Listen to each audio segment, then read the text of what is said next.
In politics nothing is impossible. எல்லாத்துக்கும் வழி இருக்கு. ஆல் டோர்ஸ் ஆர் ஓப்பன் தான். அப்படிலாம் ஒன்றும் க்ளோஸ் டோர்ஸே கிடையாது. வாய்ப்பு நிறையா இருக்குது. ஏன்னா என்டிஏ ஸ்ட்ராங் ஆகும். தனியாக போய் அவங்க என்ன ஆவர்த்தனம் பண்ண முடியும்? யாரும் அது அவங்க பிரச்சனை சார். முடியாது. அந்த கஷ்டம் அவங்களுக்கு இருக்குன்னு சொல்றேன். ஸோ அவங்க பிரச்சனை எப்படி அது அவங்க பிரச்சனை தான். அவங்களுக்கு பிரச்சனைன்றதுனால தான் சொல்றேன். தனியாக போய் ஒன்றும் பண்ண முடியாதுன்னு சொல்றேன். பீகார்ல எப்படி எல்லா அணியும் ஒரு பக்கமா நின்று பாஜக கூட்டணி நின்று வெற்றி பெறுவதற்கு ஒரு அறுதி பெரும்பான்மை பெறுவதற்கு வாய்ப்பா அமைஞ்சதோ அதே ஸ்ட்ராட்டஜியை இங்க பயன்படுத்தணும். அந்த மாதிரி எல்லாரும் திமுகவுக்கு எதிராக இருக்க எல்லாரும் ஒரு அணியில வரணும். ஒரு ஸ்டேட்ல ஒர்க் அவுட் ஆகிற ஸ்ட்ராட்டஜி இன்னொரு ஸ்டேட்லயும் ஒர்க் அவுட் ஆகி நமக்கு ரிசல்ட் கொடுக்கணும்னு அவசியம் இல்லை. Every state it demands unique strategies தான். ஒன்னொன்னுக்கும் தனித்தனி ஸ்ட்ராட்டஜி தான் போட முடியும். ஒரே இது ஒவ்வொரு ஸ்டேட்டுக்கும் கடவுள் தனித்தனி கொஸ்டின் பேப்பர் தான் கொடுத்துருக்காரு. நான் பெங்கால் பார்த்தும் பீகார் பார்த்தும் உத்தரப்பிரதேசத்தை பார்த்தும் நான் தமிழ்நாட்டில் பரிசு எழுத முடியாது. தமிழ்நாட்டை பார்த்துட்டு கர்நாடகாரை பரிசு எழுத முடியாது. இங்கே உள்ள கொஸ்டினே வேற கொஸ்டின் பேப்பர். ரவீந்திரநாத் தாகூர் சொல்றார், God has provided separate question papers to each நேஷன்ஸ்ங்கிறார். அப்படிதான் ஒவ்வொரு ஸ்டேட்டுக்கும் தனித்தனி கொஸ்டின் பேப்பர் தான் இருக்கு. அதுல இருந்து நம்ம இன்ஸ்பிரேஷன் எடுத்துக்கலாம். பீகார் மாடல்ல இருந்து அது அப்படியே ரெப்ளிகாவா இங்க பண்ண முடியாது. இங்க தனியா நம்ம ஒரு ஸ்ட்ராட்டஜி போடுவோம். வரும். கரூர் நிகழ்வுக்கு பிறகாக பாஜகவோட ஆதரவு, அதிமுகவோட ஆதரவு, அரசை நோக்கி கேள்வி கேட்டு விஜய் பக்கம் நீங்க நின்னீங்க. பல இடங்கள்ல பல பேரும் பல அரசியல் பாஜகவின் தலைவர்கள் எல்லாரும் அந்த பக்கம் தான் நின்னீங்க, அதிமுகவின் தலைவர்கள். ஆனா சிறப்பு பொதுக்குழுவை கூட்டி உங்களோட கூட்டணி இல்லைன்னு மீண்டும் அறிவிச்சிட்டாரு விஜய். அதுதான் என்ன, அவர் கூட்டணிக்கு வருவார்ன்றதுக்காக நாங்க திமுக அரசை விமர்சிச்சோம் இல்லையே. நாங்கள் திமுகவை விமர்சித்தது அந்த ஈவெண்ட், அந்த அக்கேஷன், இஷ்யூ பேஸ்ட். அந்த இடத்துல அரசாங்கம் தனது பொறுப்புகளிலிருந்து தவறி இருக்கிறது. தனது கடமை மக்களை நம்பி தான் எலெக்ஷன் நிற்கிறோம். வெறும் கட்சிகளை மட்டும் நம்பலையே, மக்கள் இருக்கிறாங்க. திமுக மேல அதிருப்தியில் இருக்கிறாங்க. இன்னைக்கு யாராவது திமுக எதிர்த்து பேசி ஒரு ஒரு ஒரு வலிமையா ஒரு கூட்டணி தெரிஞ்சிச்சு, கண்ணில் தெரிஞ்சிச்சுன்னா ஒவ்வொரு வலிமையும் ஓட்டு போட தயாரா இருக்காங்க. அது பார்லிமெண்ட் எலெக்ஷனே தெரிஞ்சு போச்சே. நீங்க பார்லிமெண்ட் தேர்தலில் 40 இடங்களை திமுக கூட்டணி பெற்றதுன்றது மட்டும் அதை வெற்றியா சொல்றீங்க. வெற்றி தான், நான் ஒத்துக்கிறேன். ஆனா நீங்க அதற்கு முந்தைய நாடாளுமன்ற தேர்தலில், இப்போ நான் மதுரையில் இருக்கேன், மதுரையில் ஏடிஎம்கே பிஜேபியும் கூட்டணி, ஆனால் 1.5 லட்சம் ஓட்டுக்கு மேலே சிபிஎம் ஜெயிக்குது. இப்போ ஏடிஎம்கே பிஜேபி ஓட்டை நீங்கள் மதுரையில் இப்போ கூட்டினீங்கன்னா 6000 ஓட்டில் தான் சிபிஎம் லீடிங்கில் இருக்கு. திண்டுக்கல் அப்படிதான். ஏடிஎம்கே பிஜேபியை கூட்டினீங்கன்னா போன 5 வருஷத்துக்கு முன்னால் நடந்த தேர்தலை விட அந்த மார்ஜின் குறைஞ்சிருக்கு. சிதம்பரம் தொகுதியில் அலையன்ஸ் இருந்திருந்தா திருமாவளவன் தோக்குறாரு. போச்சு, எல்லாம் போச்சு, என்டிஏ நாசமாக போச்சுன்னு உங்களை மாதிரி ஊடகங்களில் பேசுறீங்களா? அதைத்தான் நான் கவுண்டர் பண்றேன். இப்போ அதைத்தான் நான் சேலஞ்சாக இருக்கேன். அப்படி இல்லை, இப்பெல்லாம் டிஃபிகல்ட்டிஸ் இருக்கவும் தான் நீங்க செங்கோட்டையன் அவர்களை வச்சு கட்சியை ஒருங்கிணைக்கிறதுக்கு முயற்சி பண்ணுங்கன்னு அனுப்புனீங்க. பாஜக தான் அனுப்புனுச்சுன்னு வெளிப்படையா அவர் சொல்றாரு. ஆனா அவரும் அதுக்கப்புறம் இப்போ ஒரு யார் சொன்னது? செங்கோட்டையன் அவர்கள் என்ன சொன்னாரு? கட்சியை ஒருங்கிணைக்கணும்னு பாஜக தான் என்கிட்ட சொன்னுச்சுன்னு சொன்னார். அப்படி பிஜேபியில் யாராவது சொன்னாங்களா நாங்க செங்கோட்டையன் அப்படி டெபியூட் பண்ணியிருக்கோம், நாங்க தான் அனுப்பிச்சோம் சொன்னீங்கன்னா கூட்டணி விட்டு அனுப்பிடுவார்ல எடப்பாடி பழனிசாமி? அப்படிலாம் யாரும் சொல்லலை. ஒருங்கிணைப்பு இப்படிலாம் பண்ணல. அப்படிலாம் பண்ணி தான் எங்க தலைவர்கள் வெளிப்படையாக அதெல்லாம் பேசுவாங்க. மாநில தலைவர் அதை வெளிப்படையாக பேசுவாங்க. செங்கோட்டையன் அவர்களை நிர்மலா சீதாராமன் அவர்கள் மீட் பண்ணணும். பார்க்கலாமே யார் வேணாலும். நீங்க தினேஷ் நீங்க போய் பார்க்கணும்னு சொல்லுங்க. நான் ஃபினான்ஸ் மினிஸ்டர், நானே அப்பாயின்மெண்ட் வாங்கி தரேன். ஒரு இன்டர்வியூ அப்பாயின்மெண்ட் வாங்கி தரேன், நானே வாங்கி தரேன். அவங்களுக்கு டைம் இருக்கணும்.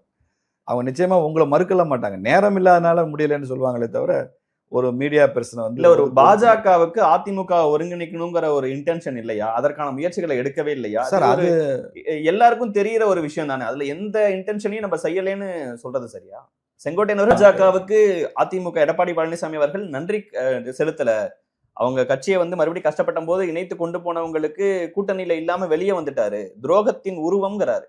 இதெல்லாம் எந்த விதத்திலையும் களத்துல எதிரொலிக்காதுன்னு நினைக்கிறேன். அவங்களுடைய உள்கட்சி விவகாரம் நான் பாக்குறேன். செங்கோட்டையனுக்கும் எடப்பாடியாருக்கும் கான்ஃபிளிக்ட் இருக்கு. அதுல பிஜேபிக்கு என்ன கருத்து வேண்டியிருக்கு? இல்ல உங்களோட கூட்டணியோட வெற்றியை பாதிக்கிற விஷயங்களா இதெல்லாம் மாறாதான்? செங்கோட்டையனுடைய பேச்சு எப்படி கூட்டணி பாதிக்கும்? சார் ஒருத்தர் எல்லாத்தையுமே பாதிக்கும். ஒரு சிஎம் கேண்டிடேட்டை துரோகத்தின் உருவம்னு சித்தரிக்கிறாருன்னா உங்களுடைய கூட்டணியை, உங்களோட வெற்றியை பாதிக்கவே பாதிக்காதா? அது பாஜகவுக்கு துரோகம் பண்ண அவர் இருக்கிற தொகுதியில கூட பாதிக்காது. செங்கோட்டையனுடைய சொந்த தொகுதி இருக்குல்ல, அந்த தொகுதியில கூட பாதிக்காது. சார் உங்களை அரசியல தெரியாம பேசிட்டு இருக்கீங்க சார். நீங்க அரசு களம்ன்றது வேற. ஒரு சிஎம் கேண்டிடேட்ங்கிறவரு சசிகலா அவர்களுக்கு துரோகம் பண்ணவரு, டிடிவி தினகரனுக்கு துரோகம் பண்ணவரு, ஓ பன்னீர்செல்வத்துக்கு துரோகம் பண்ணவரு, இவ்வளவு காப்பாத்திட்டு இருக்க பாஜகவுக்கு துரோகம் பண்ணவரு, இப்ப எனக்கு துரோகம் பண்ணியிருக்கிறாரு. இப்படி துரோகம் பண்ணவர்னு முன்னிறுத்தினா 10 பேர் ஓட்டு போறவங்கள 2 பேர்த்து கூட அந்த துரோகங்கிறது ஞாபகம் வராம போயிடும். எனக்கு அரசியல் தெரியலையா, உங்களுக்கு அரசியல் தெரியலையான்னு தெரியல. நீங்க ஜெயலலிதா அம்மையாரை பத்தி பேசாத பேச்சா? என்னென்ன பேசினாங்க?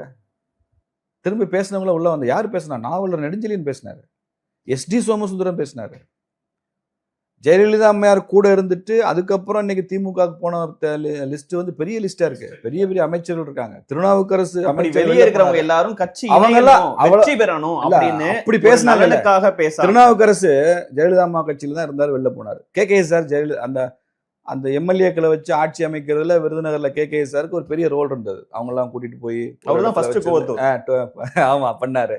அவங்க எல்லாம் ஜெயலலிதா மட்டும் வெளில வந்துட்டாங்க. வெளியில வந்து கடுமையான விமர்சனத்தை வச்சதுக்கு அப்புறம் அதையெல்லாம் மக்கள் ஏத்துக்கிட்டாங்களா? ஜெயலலிதா மேலே சொன்னதெல்லாம் கூட இருக்கிற வரைக்கும் இப்படி சொல்லுவாங்க, ஐயா வெளியில வந்தா மாத்தி பேசுவாங்கன்றதுதான் மக்களுடைய பாயிண்ட். அவ்வளவுதான். அப்படிதான் செங்கோட்டையனுக்கு ஆகும். செங்கோட்டையன் எத்தனை வருஷமா ஏன் பேசல? 2025 பேசல. 9 வருஷம் என்ன பண்ணாரு? இல்ல உங்களுக்கு அதிமுக கூட கூட்டணி எடப்பாடி பழனிசாமி அவர்களின் மனம் நோகாம பேசணுங்கிறதுக்காக பாஜக கூட சமரசத்தோட பாஜகவோட நட்போட இருக்க பல பேருக்கும் எதிராக கருத்துக்களை பேச நீங்க திமுகவுக்கு மனம் நோக்கூடாதுக்காக நீங்க இயல்புக்கு மாறா ஏதாவது இருந்ததுன்னா நான் ஒரு ஊடக இயல்புக்கு மாறா பேசலையே. நீங்க எப்பயும் அதான் பேசிட்டு இருக்கீங்க. செங்கோட்டையனை பத்தி நீங்க இப்ப என்கிட்ட கேள்வி வைக்கிறதா நான் பதில் சொல்றேன். இல்லைன்னா நானா முன் வந்து நானா போய் செங்கோட்டையனை பத்தி கருத்து சொல்றதோ, டிடி வேணனை பத்தி சொல்றதோ, OPS ஐயாவை பத்தி சொல்றதோ எனக்கு வேலை இல்லை. நான் சொல்லவும் மாட்டேன். அந்த கட்சியோட உள்வகாரம்னு நினைப்பேன். நான் செங்கோட்டையனை பத்தி நீங்க கேள்வி வைக்கிறதுனால நான் சொல்றேன். இதுக்கு இருக்கக்கூடிய இளைஞர் ஆதரவு விஜய்க்கு இருக்கும். விஜய்க்கு இருக்கிற சப்போர்ட் இவருக்கு டிரான்ஸ்பர் ஆகாதுல்ல.